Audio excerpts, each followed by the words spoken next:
minds that plot destruction, sorcerer of death's construction, in the fields of bodies burning, as the war machine keeps turning, death and hatred to mankind, poisoning their brainwashed mind. Welcome to the Anarchist World This Week, broadcast across Australia on the National Community Radio Satellite. Listen to the Anarchist World This Week, Australia's sacred cow slaughterhouse. Listen to analysis of local, national, international events. Listen to analysis you'll never hear anywhere else.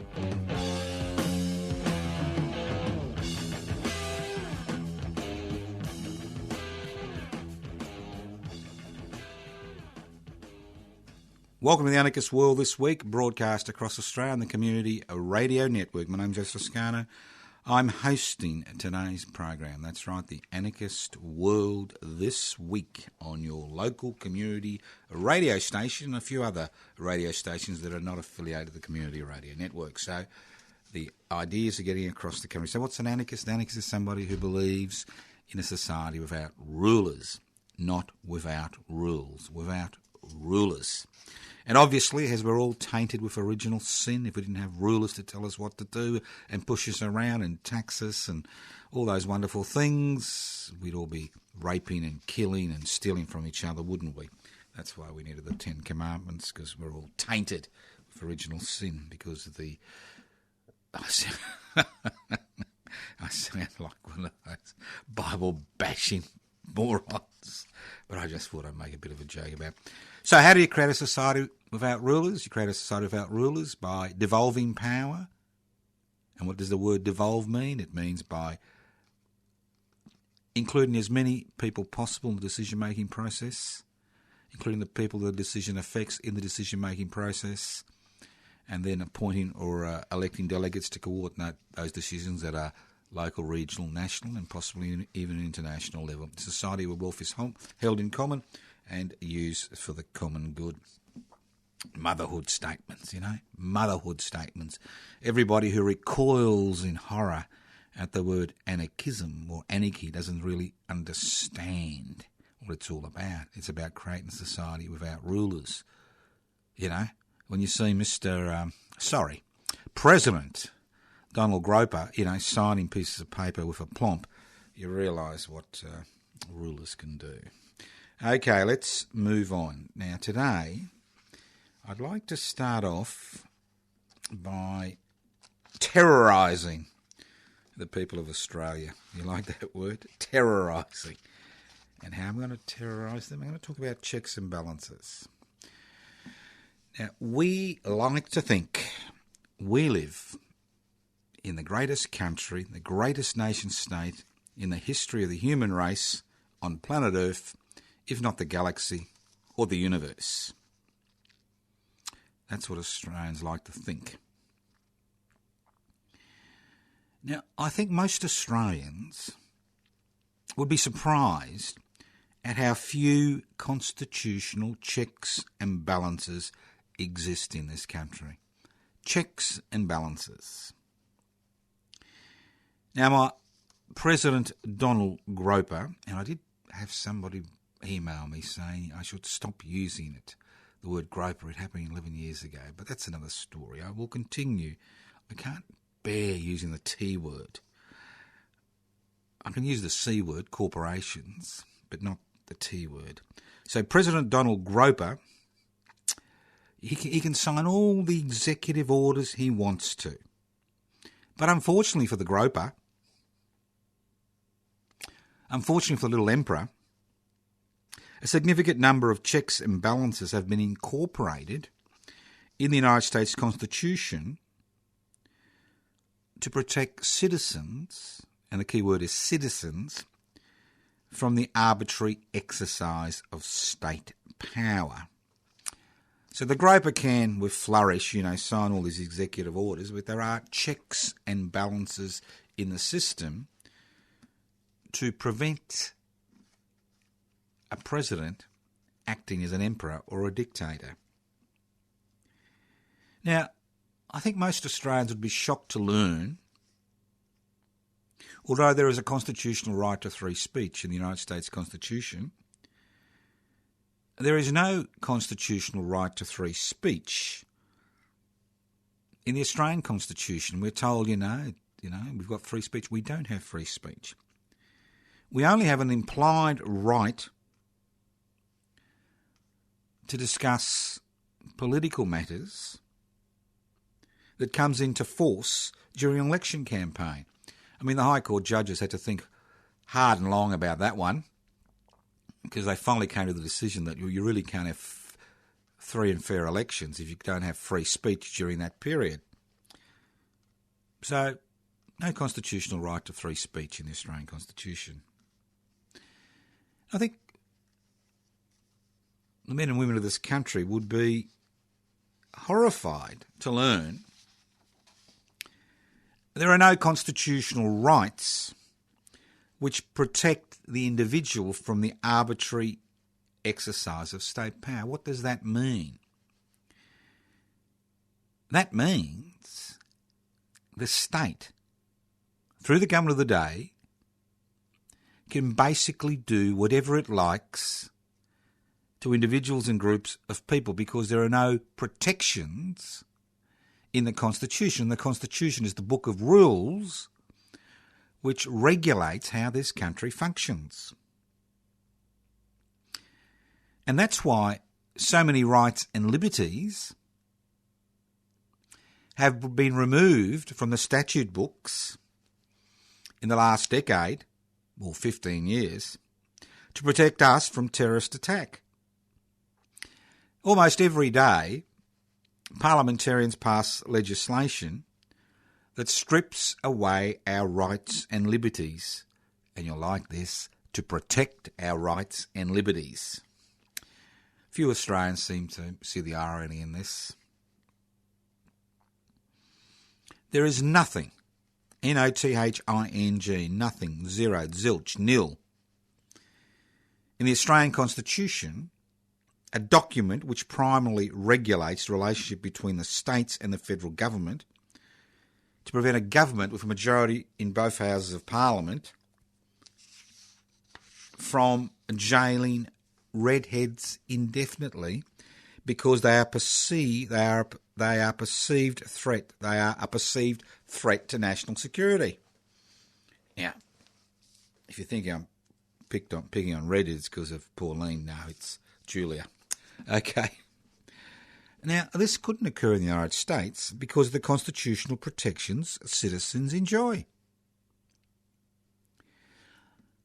President Donald Groper may huff and puff and go red in the face, but if he tries to violate a citizen's constitutional rights, he's got a problem, unless he's been able to stack the Supreme Court with his own hand-picked yes people. I mean, enough checks and balances exist in the United States Constitution to trip over a president who thinks he can rule by decree. He can bypass the Constitution. He can bypass the Congress. He can bypass the Senate. An added protection, and you may find this a little bit strange, the United States Constitution is the right of citizens to bear arms. Despite the deaths of over 30,000 Americans every year from gun violence,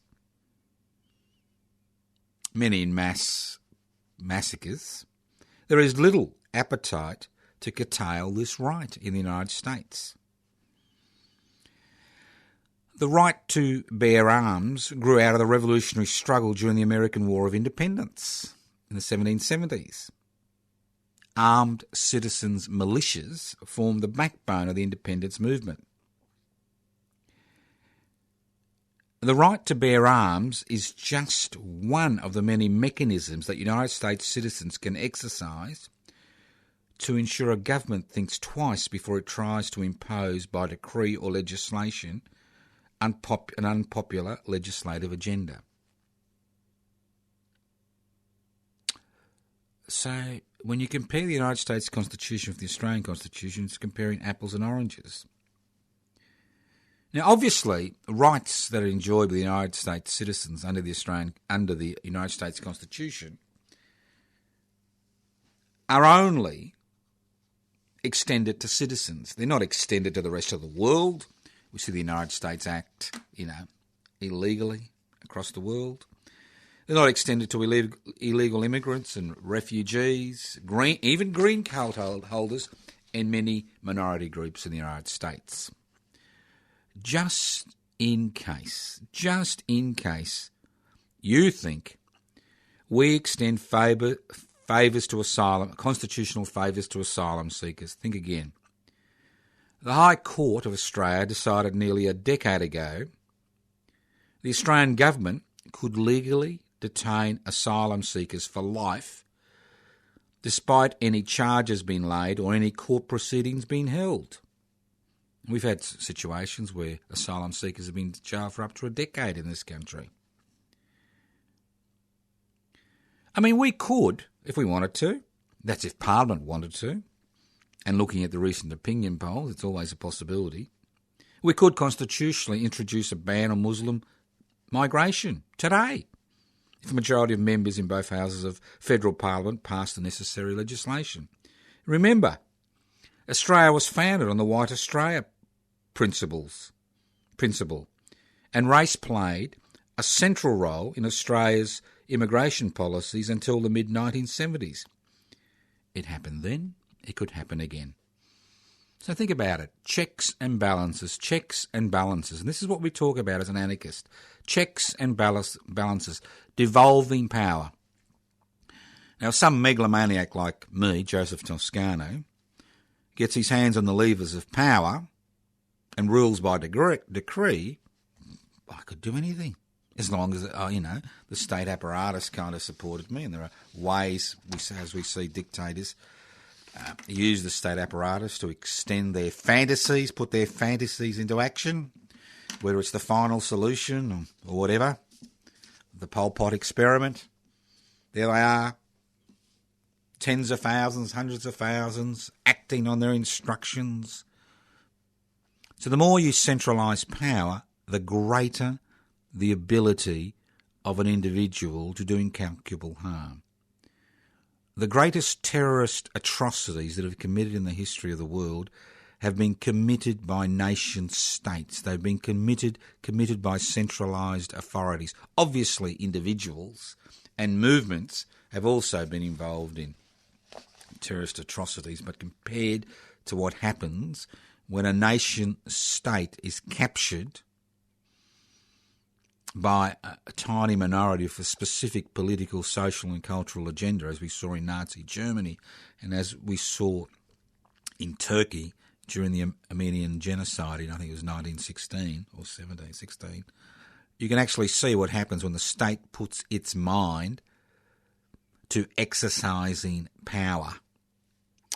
So checks and balances, even in a nominal democratic society like Australia, are essential to prevent the state making the lives of individuals a living hell. You're listening to the Anarchist World This Week, broadcast across Australia on the Community Radio Network. My name's Joseph Toscano. I'm hosting today's program. Let's move on, because there are a lot of interesting things happening. But the thing is, it's not just about interesting things happening, it's about what we do about it.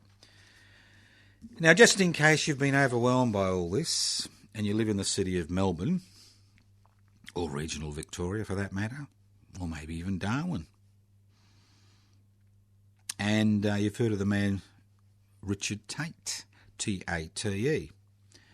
Now, Richard has been an activist for many decades. He's now in his mid-80s, and is battling a number of serious health issues. So public interest before corporate interests, and Richard was a foundation member of Public Interest Before Corporate Interests, will be holding a living wake. You like that? A living wake.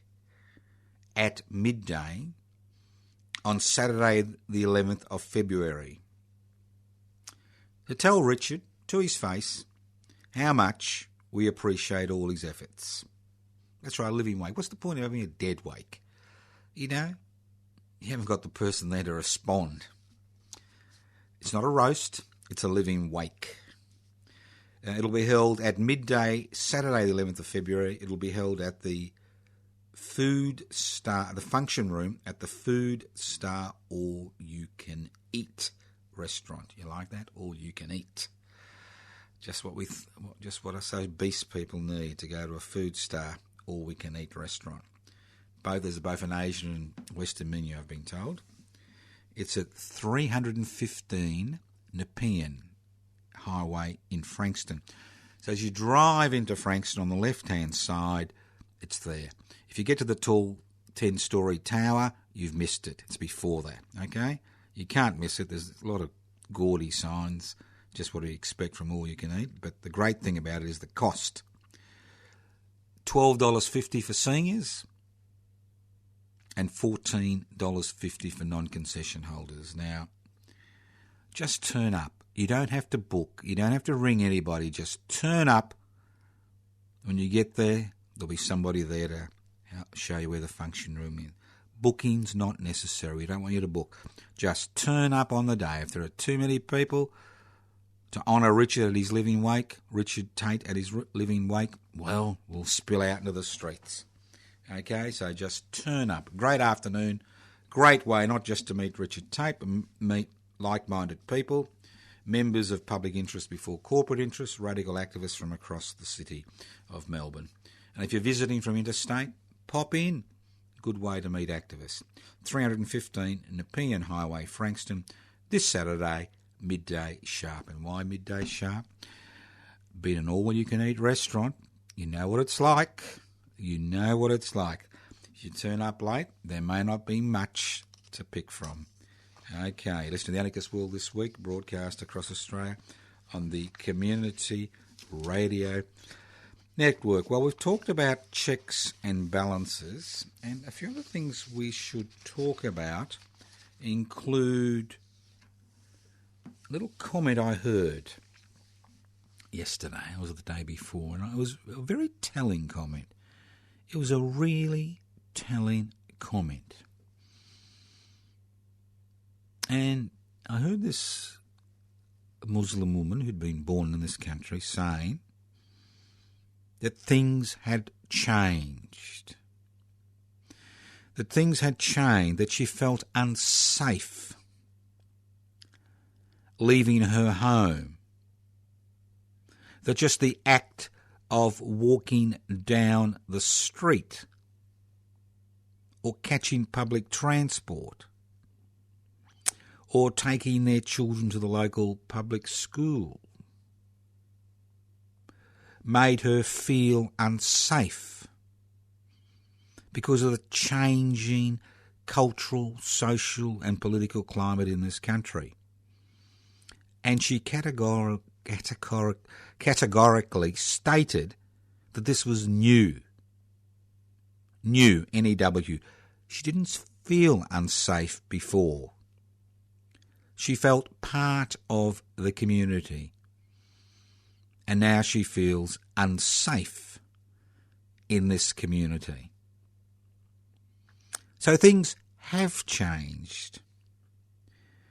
They've changed to such a degree in certain sections of our society because of the unrelenting campaigns that have been carried out, trying to pigeonhole some minority group for the problems we suffer as a society, that we now have minorities in this country feeling unsafe. And if there is one way to increase recruitment to groups like Islamic State, which finds itself on the back foot militarily in the Middle East, it's to make minorities, and in this case Muslim minorities in this country, unsafe.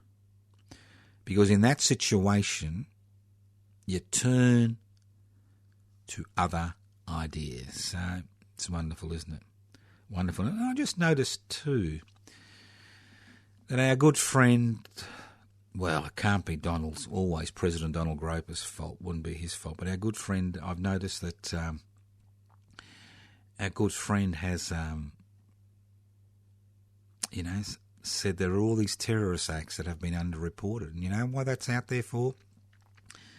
Because sooner or later we're going to see an expansion of United States military power, and we may see direct intervention back in the Middle East at a greater level than it exists today. So think about it. We're all being softened up for what's about to occur. And the fact that we have people feeling unsafe in our community because of who they are is a great deal of concern. Not that other minorities haven't felt unsafe before, like Aboriginal people and Torres Strait Islander people, and every new wave of immigrants.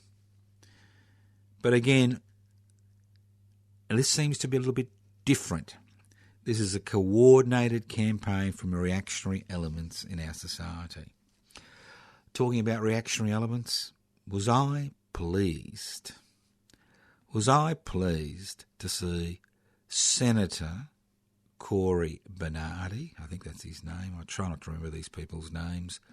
But let's call him Corey. Senator Corey, first name, form the Australian Conservative Party. You like that?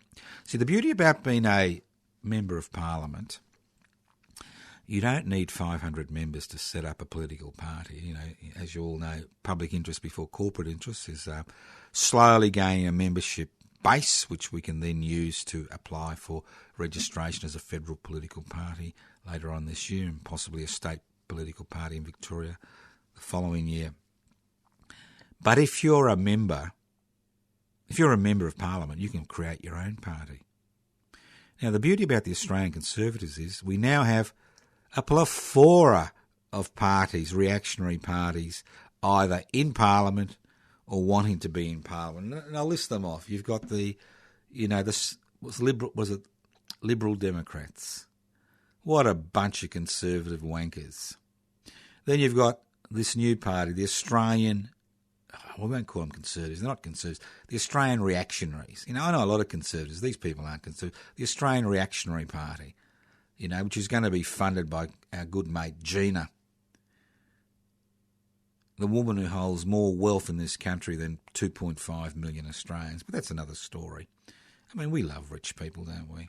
They worked hard to get where they got. And you're bloody bludgers listening to this program. You deserve what you get. Well, that's what they think.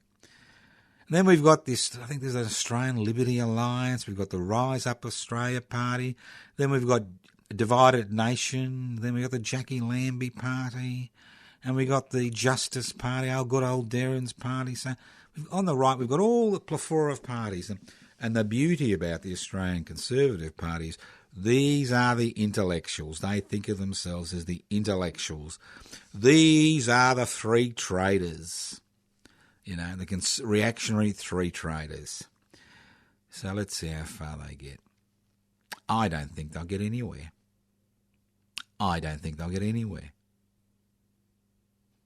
And that's why Corey, me mate Corey, Senator Corey, waited for the election to be held and stood as a Liberal Party senator, because he knew that if he went as an Australian Conservative, it wouldn't be a hope in hell of him being elected. Now, the only good out of this is that me mate Malcolm Turnbull, is it? Turnbull, I get confused. You don't know who's going to be the next Australian Prime Minister. Me mate Malcolm may have the monkey off his back for a little while.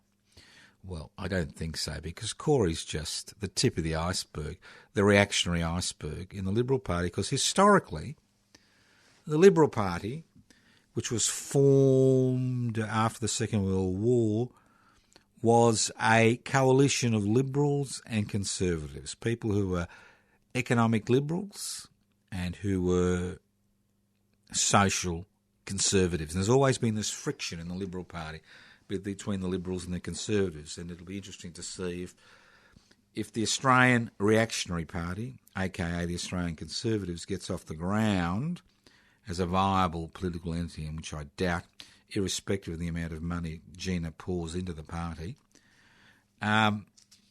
it's possible the Liberal Party could actually split on ideological lines, because this marriage between Liberals and Conservatives has been an unhappy marriage for a long, long time. And as we know, the older you get, if you're in an unhappy marriage, the more likely you will divorce in old age. Till death do us part. Listen to the Anarchist World This Week, broadcast across Australia on the Community Radio Network. My name's Joseph Toscano. I'm hosting today's program. So if you want an antidote to all this garbage that's happening out there, all these political parties which are being formed, who think the answer to our social and cultural issues and our political issues and our economic issues is to point at the other and say, it's their fault, we'll stop them coming here, we'll get rid of them, it's their fault, it's that scummy people's fault that wear those funny things on their heads, you know, it's their fault because they wear long dresses, it's their fault because they got blue eyes. I mean, it seems to be a plethora of the political parties which, you know, which are blaming the other. And on the other side of the ledger, there's very little going on, unless you think of the Greens as some type of radical initiative. And obviously under Senator Richard Di Natale, we've seen a little bit of friction within the Greens in terms of the more radical elements within the Greens compared to the Di Natale and his supporters. So I've said for a long time, if you want an antidote, to the redheads divided nation, and you want an antidote to Corey's Australian reactionaries, you want an antidote to those parties, you don't want them to sweep the electoral slate, well then it's about time we looked at a radical, broad-based, radical alternative. And public interest before corporate interest is such an alternative. It's a matter of putting the interests of the community as a whole before the interests of unaccountable corporations, whose major responsibility is to create ever-increasing profits for their major shareholders, irrespective of the human, social, environmental and national costs. Think about it. So, you're welcome to join PIPSI, Public Interest Before Corporate Interests. You can call me on 0439 395 489, 0439 395 489 for an application form. If you've got access to a computer, you can download the application form from pibci.net, or you can write to us for an application form. Yes, we must be the only political organisation on planet Australia that you write to. Post Office Box 20, Parkville 3052. Now, I'm a little bit pissed off with the Australian Broadcasting Corporation, the government gelded ABC. I'm not pissed off because they've been taken over by the Institute of Public Affairs. I'm not pissed off because, you know, they allow scum like that to dominate the airways. I'm not pissed off because of the trite, crappy programming that occurs, especially on local radio across this country. I'm not pissed off about all that. But I am pissed off that although all of us who pay taxes pay 8 cents a day, it could be 9 cents a day these days, to keep the ABC afloat, but an increasing number of Australians have been totally ignored by the Australian Broadcasting Corporation. And I'm not talking about radicals like myself and you listening to this little program. I'm not talking about that.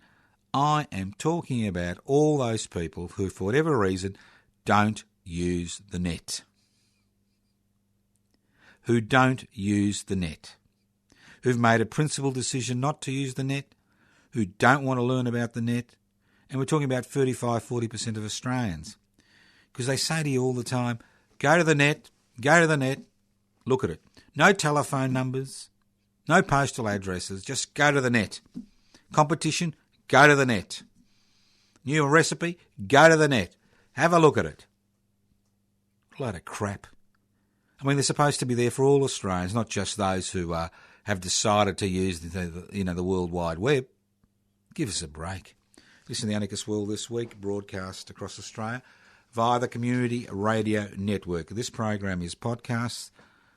You can access the podcast by going to 3cr.org.au That's 3cr.org.au. Very simple. Right, now, I left the best till last because we need a fair bit of time for this. And although it's a little bit Victorian-centric, what I'm going to discuss now affects all Australians. All Australians. Because, as I said at the beginning of the year, and as everybody is saying, housing affordability is the central issue in this country. Because over the last 2 decades, we have been transformed from a nation of potential home owners to a nation of renters. We have seen the state absolve itself of its responsibility, Pontius Pilate-like, of looking after the housing needs of the citizens and residents of this country. We have forgotten that affordable housing is a right, not a privilege. And about 3 to 4 months ago, public interest before corporate interests was approached by a number of public housing groups to coordinate a campaign to raise the profile of public housing. And we formed the Defend and Extend Public Housing Group. And those of you who've been following the campaign, some through the Facebook page, Defend and Extend Public Housing Australia, and others through telephone calls and general conversation and rallies, will know that we now have a policy of conducting one rally every month on a parliamentary sitting day outside Victoria's Parliament House in Spring Street to raise the issue of public housing, not just the community at large, but to put pressure on the 88 members of the House of Assembly, Victorian House of Assembly, and the 40 members of the Legislative Council to put public housing as the number one issue in Victoria and Australia, if possible, during 2017 and 2018. Now, there has been issues regarding homelessness in Melbourne and the way homeless people have been treated by the Melbourne City Council, and the fact the Melbourne City Council has been able to pass legislation with a 5-4 majority, which will give the council and the police the ability to ensure that people don't camp out on streets. Although homelessness will not be illegal, the fact that you need something to sleep on will be illegal. For all intentional purposes, outlaws the homeless from using the Melbourne CBD.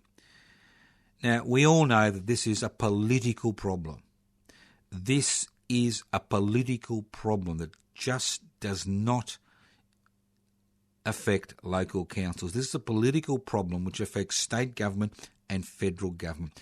This is a manufactured crisis which has been manufactured because state governments and the federal and successive federal governments have refused to see it is the responsibility of the state, not the private sector, the state, to house its citizens who cannot access rental accommodation or cannot afford to enter a booming, overheated property market.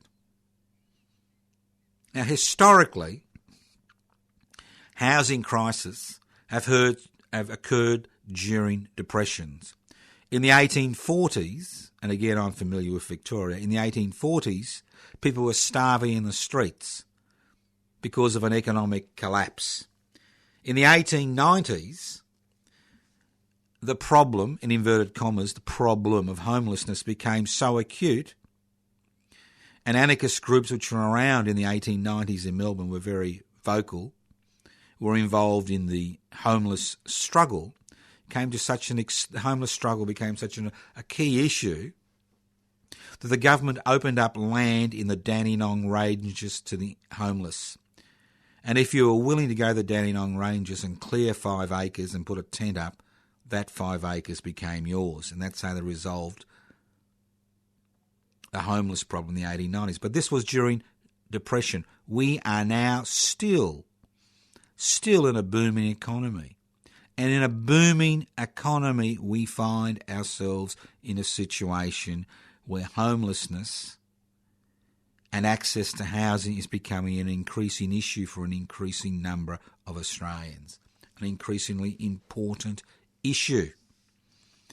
And we are seeing governments, both Liberal, National and Labor, at the state and federal level, washing their hands, as I said before, Pontius Pilate-like, of the responsibility of providing housing to those who cannot enter the rental market or, enter the property market.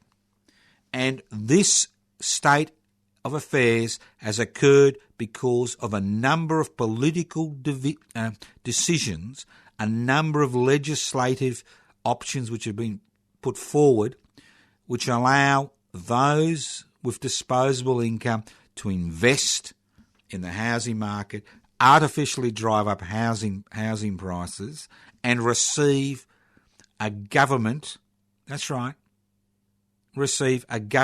taxation benefit for negative gearing. So in this country, if you're homeless, you're legislated off the streets, and if you've got enough disposable income to buy 2, 3, 4, 5, 6, 10, 15 new homes and rent them out, you can claim a tax deduction legally. And there are people who do it. The 15% of Australians are part of the investment class. So we've seen a number of political decisions which have been made which have compounded and created the housing crisis. Now, currently, it only affects a relatively small number of people because currently official interest rates are 1.5% and most banks are charging 4 to 5% for home loans, and they've recently crept up. What do you think would happen if the interest rates jumped from 5 to 10%? You would find tens of thousands, if not hundreds of thousands of Australians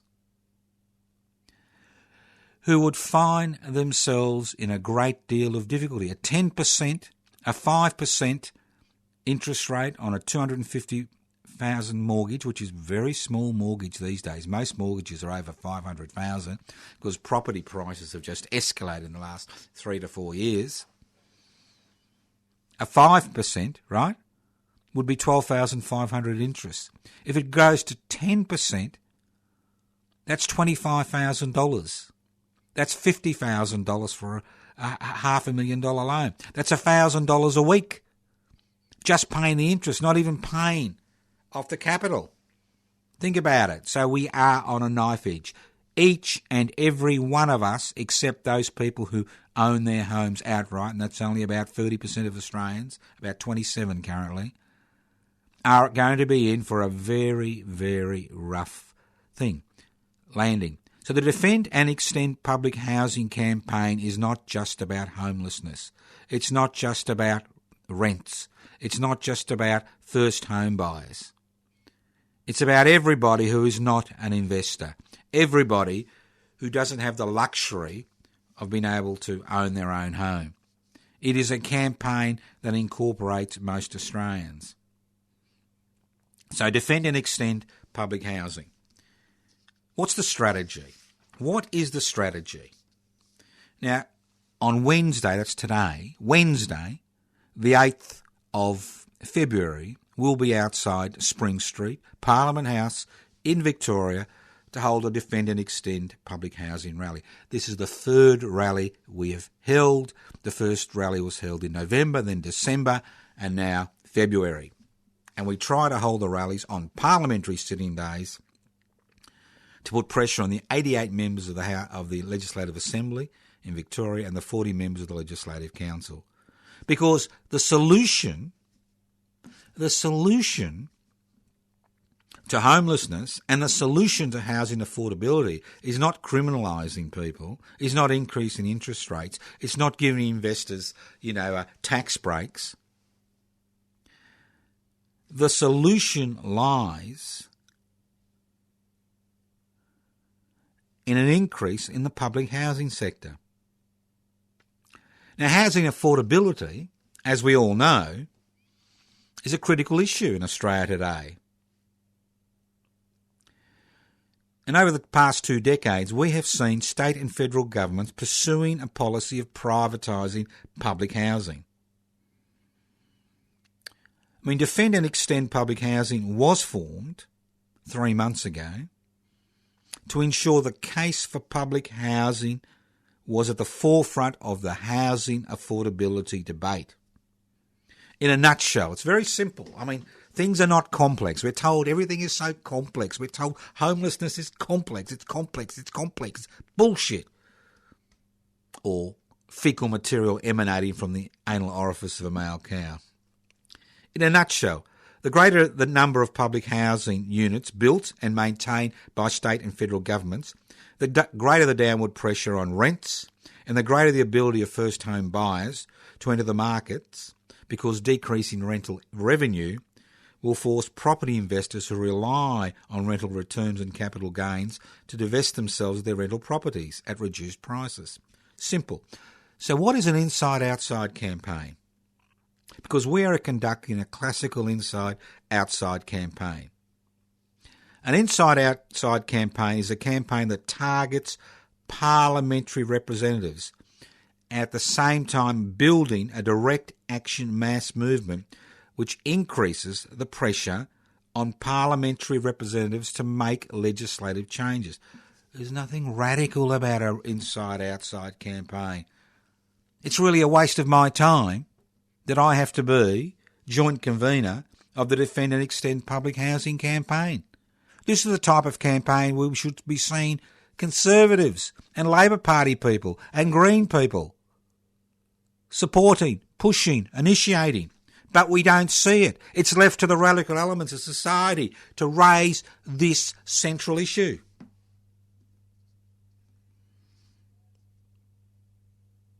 In Victoria, while the Labor Party has a majority in Parliament and the Liberal National Party have substantial numbers in opposition, 2 Green members, Melbourne and Paran, were elected to the Legislative Assembly at the last state election in 2015. In the Legislative Council, the Greens hold 5 seats, the Sex Party 1, the Democratic Labor Party 1, the Shooters, Fishers and Farmers Party 2 and the Australian Employment Party 1, giving the combined opposition a majority in the Legislative Council. The ALP is on a knife edge in 6 central Melbourne seats, and with a good campaign, it's very likely the Greens will hold the balance of power in the Legislative Assembly and will determine who governs in Victoria after the 2018 state election. So why are we concentrating on them? Why are we concentrating on them? Because they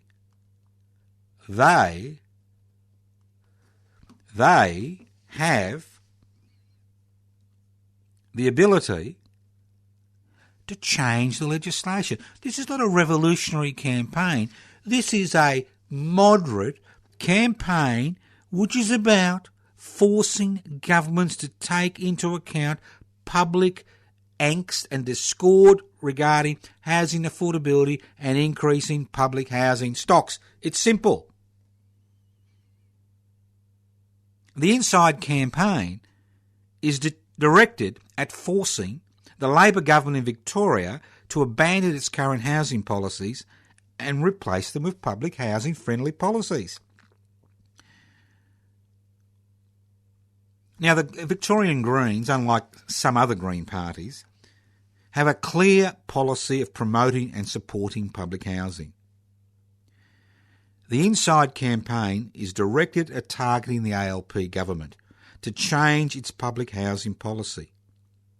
Currently, they are transferring both public housing management and titles to both the non-profit sector and the for-profit sector. The Victorian Housing Minister, the Right Honourable, very Honourable Mr Martin Foley, represents the marginal inner city electorate of Albert Park. He won his seat as a consequence of a door-knocking campaign of public housing estates in his electorate, claiming he opposed the Liberal National Party's Napthine government's attempts to privatise 12,000 public housing units 3 years ago.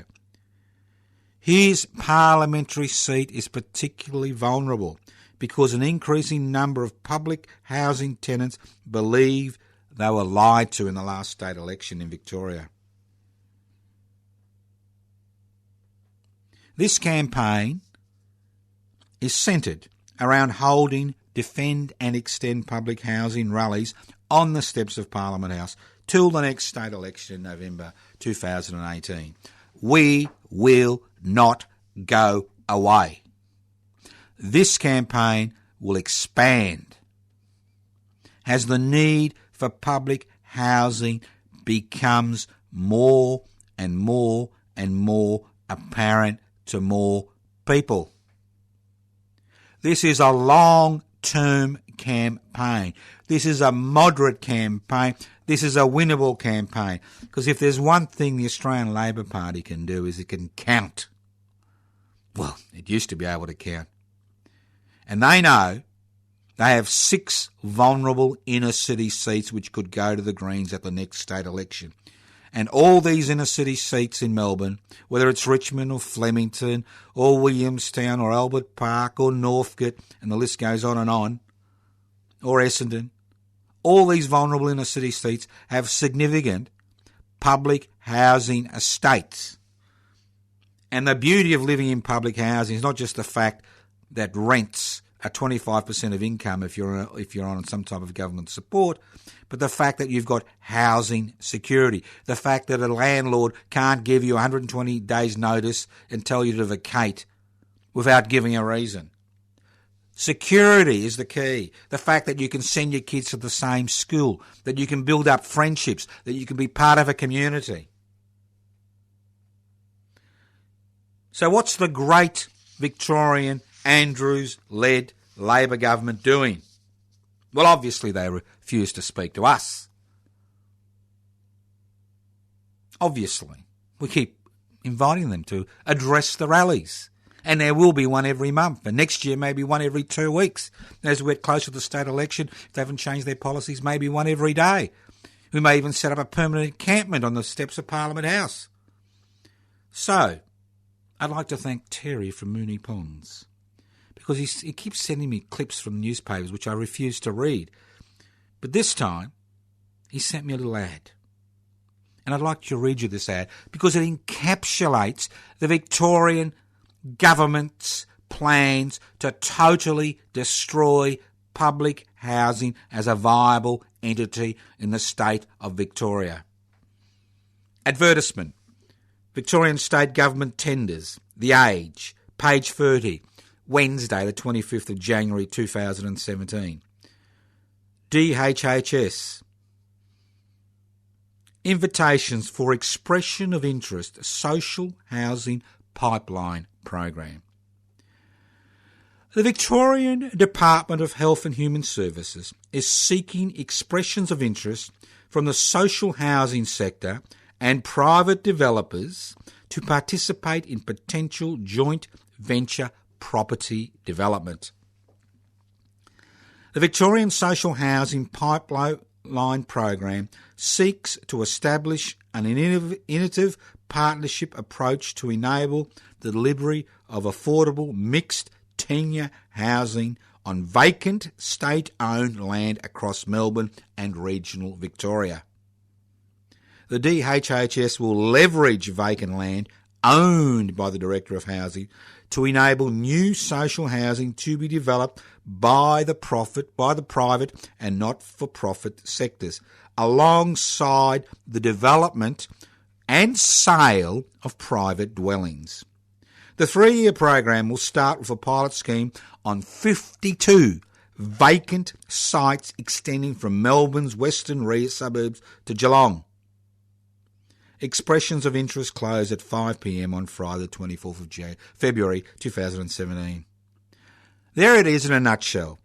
Martin Foley, the Victorian Housing Minister and the Victoria Labor government's plans to destroy the public housing sector in Victoria. In black and white, their plans are simple. Run down existing public housing stocks and move public tenants from secure public housing dwellings to insecure social and community housing. Give away vacant public land to private developers who will develop this land for private dwellings. They will sell for a tidy profit while providing a very small number of social housing dwellings which will be managed and owned by private, profit-driven and not-for-profit corporations and associations. Not one extra cent for public housing. These plans must be stopped. The Andrews-led Labor government is electorally vulnerable. The government holds 6 inner-city seats, including Martin Foley's seat of Albert Park, with a slim majority. These seats are vulnerable. The Victorian Greens have a policy of building more public housing. If they win 3 of these seats and retain the seats of Melbourne and Paran, they will hold the balance of power and determine that the next state government, whoever it is, makes public housing a primary aim of that government in Victoria. This is your opportunity to both defend and extend public housing. I encourage you to come to the mass rally today on the steps of Victoria's Parliament House in Spring Street in Melbourne. That's Wednesday, the 8th of February. Wednesday, the 8th of February. Listen to the guest speakers. Take hold of the speak in the open microphone. Wednesday, the 8th of February. Midday to 2 p.m. See you today. And if you can't make it this Wednesday, Wednesday the 8th of March is the next Defend and Extend public housing rally. We are not meteorites. This campaign is not run by meteorites that burn out after a month. This campaign is run by stars that will continue to twinkle long after this policy is changed. You have the opportunity to change the course of history. Join us midday, Wednesday the 8th of February. If you can't make it the 8th of February, join us at midday, Wednesday the 8th of March. Thank you once again for listening to the Anarchist World this week on your local community radio station. This program is podcast. You can access the podcast by going to 3cr.org.au. You can leave messages on 0439 395 489, 0439 395 489. You can write to me at Post Office Box 20, Parkville 3052, Post Office Box 20, Parkville 3052. You can email me at anarchistage@yahoo.com. anarchistage@yahoo.com. A few Facebook pages. You can go to my personal Facebook page and see the things I'm involved in. No, you won't find out the colour of my underpants. Toscano, the number 4, the public. Toscano for the public. Become a friend. Like the page, whatever that means. You can go a number of other websites. Public interest before corporate interest. Go to the Facebook page of Public Interest Before Corporate Interests. You can download the application form, become a member of Public Interest Before Corporate Interests, pipsy.net. You can go to the Defend and Extend Public Housing Facebook page, Defend and Extend Public Housing Australia Facebook page. You can go to tunnamall.org Facebook page, and the list goes on and on and on. But if you want to find out what's going on, most places go to the anarchistmedia.org, anarchistmedia.org. It'll have a lot of the information you require. Or go to my personal Facebook page, Toscano for the Public. Toscano for the Public. Thank you once again for listening to the Anarchist World this week on your local community radio station, courtesy of the Community Radio Network. This program has been heard across Australia, courtesy of the Australian Radio Network. Listen in to the Anarchist World this week on your local community radio station next week. Don't forget, the program is podcast. You can access the podcast by going to 3cr.org.au, 3cr.org.au. Use the ideas in the podcast, pretend they're your own, send them to your friends, but most importantly of all, become involved, become active. Active citizens change the world. Evil minds that plot destruction, sorcerer of death's construction. An analysis you'll never hear anywhere else. Anarchist World This Week, Australia's sacred cow slaughterhouse. 10 a.m. every Wednesday. Listen to the Anarchist World This Week for an up-to-date analysis of local, national and international events. Poisoning their brainwashed minds. Oh, Lord, yeah.